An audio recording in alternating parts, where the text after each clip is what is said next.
Hello, hello, hello. What's all this then?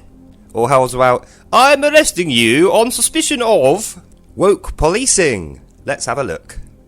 Good morning, welcome back, ladies, gents, and Pikachus. A little update on the UK policing situation. It's pretty much on the way down, and it wasn't on a particularly high level, as we all know. So, why is it getting so bad? Well, look at it like this. Say the entire country has 100 people in it, 100 civilians, me being one. How many police do you need to keep law with those 100 people? You probably need 25 or 30. You don't need a police you don't need an officer for each person. But you need to have a maximum amount of people per officer, you know? Just in case everything goes to shit and there's a big riot. So our population's going up and up and up and up as quickly as it can go, and the amount of police has been going down and down and down and down. So that's why law and order is going down, along with the number of officers per person. Now, cast your eyes back to Saturday at the Cenotaph, where we were told that it was far-right thugs that were facing the police, which isn't strictly true, but it's not strictly false. The people who were throwing bricks at the police were far-right protesters, but they were not us, if you know what I mean. They were the pro-Palestinian guys, and they weren't at the Cenotaph. But it remains to be seen. Could the police have possibly done any better than they did because of the low number of officers that were supplied in comparison to the high number of protesters? So that's why the police in this country are on a hiding to nothing. I love that saying, a hiding to nothing. What it means is you're going to get beaten up, and at the end of it, it's going to be no different. It's for nothing. It's a hiding for nothing. We're hiding to nothing. And that's what this country's legal citizens are on. We are on a hiding to nothing. And the reason is this. There is not a sufficient powerful police presence. They don't have the numbers. They don't have the resources to actually enforce the amount of laws that they have. That's why they go for the low-hanging berries like the Twitter posts and all this stupid crap. You know, they're much more happy if they can send an email and they can send one diverse 3'7" Gurkha police lady round to arrest a 17-year-old for making a tweet. Because that only takes one officer, and that one officer comes back with one arrest, 0 injuries, and no additional policing costs. It doesn't take resources away from anything else. Because as we know, crime is at an all-time high, and it's just going to go up. So it isn't going to get any better. And that's why Braverman said the things that she was saying, and why she was right that Rishi has backstabbed us all. He has literally backstabbed this whole country by promising us ridiculous fairy tale policing we were never going to get, and a lowering of the population increase.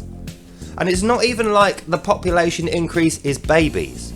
If it was a baby boom, babies don't commit crimes. So you wouldn't need more police officers to deal with more babies. But they do need more police officers to deal with the rising population when it is adult age men. Most of the time, soldiers or ex-soldiers who are coming here with no families, no intention to get a job. Most of the time, very little language is known. A lot of the time, these guys will not speak any English. And the only effects that they arrive on our shores with, the clothes they are wearing and their weapon, or sometimes they have a holy text. So, in conclusion, dear ladies, gents and Pikachus, this is not going to go away. This is not going to get better. It's going to get markedly worse. And the only time it's going to be, the only thing that's going to make it improve is as we get closer to the election and they expect there's going to be a hung parliament, suddenly I'm sure the government will figure out a way to reduce crime and to give out harsher penalties and to put some of these guys behind bars. But even then we know it's only going to be for show because they don't have sufficient numbers of officers. You see? They can't. They would love to say, right, go and arrest everyone who's currently committing a crime. But they can't because what's happening to it. I'm clicking my fingers and I'm not seeing 7 million, new recruit potentials. Of those, maybe 1 million will get through, and we'll have 1 million police officers. That's what we need. It sounds ridiculous for me to say it. We need 1 million police officers in this country, at least. And I'm talking about actual good ones, not just, oh, we'll put a suit on you and give you a truncheon, you're now an officer, Mr. 18-year-old straight out of school. What good is he going to be? None at all. Unless he's got a proper police officer alongside him to train him, and in which case there needs to be another one, because the trainee is not going to be any use. You see what I'm saying?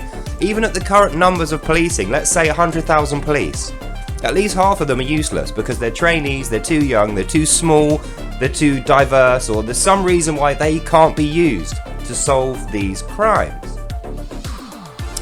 So it's only going to get worse, ladies, gents and Pikachus.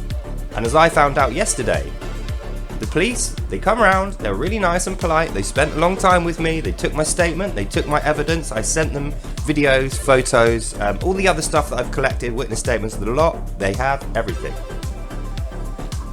But at the end of the day, we all know it's unlikely to end in anything apart from a slap on the wrist. And the reason is, the jails are already full. They can't make more space in jail. And what that means is, when these things go to court, the judge is going to show leniency where he has any chance. Anything that indicates that he should show leniency, he will.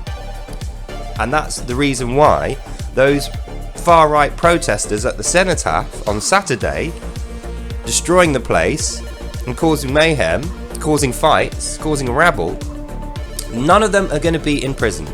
None of them are going to be charged because there isn't the resources on hand to do it properly.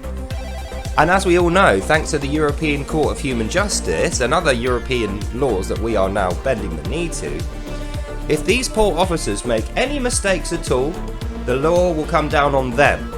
And then more resources come away from policing. More resources come away from policing and go towards them. So the long and short of it is this. Criminals are rampant. And they know they're going to get away with pretty much everything up to murder in this coming Christmas season. So, like I say, just heed my previous warnings. Don't leave anything lying around. If you buy things for your children for Christmas, don't leave them by the window where they can be seen. Have alarm systems, have insurance, and just know the country is on its knees, and there it will remain until we get someone in government, not Rishi, not David Cameron, someone who is committed to British values being returned to our streets and the law being enforced. So I hope you enjoyed that, and I'll see you in the next one. Bye now. Note to self: resist the urge to become a vigilante. Resist the urge to go out and create justice yourself, because that makes you a criminal at the moment. So keep that in mind, be safe, be sensible, and I'll see you in the next one. Bye now. Bye bye.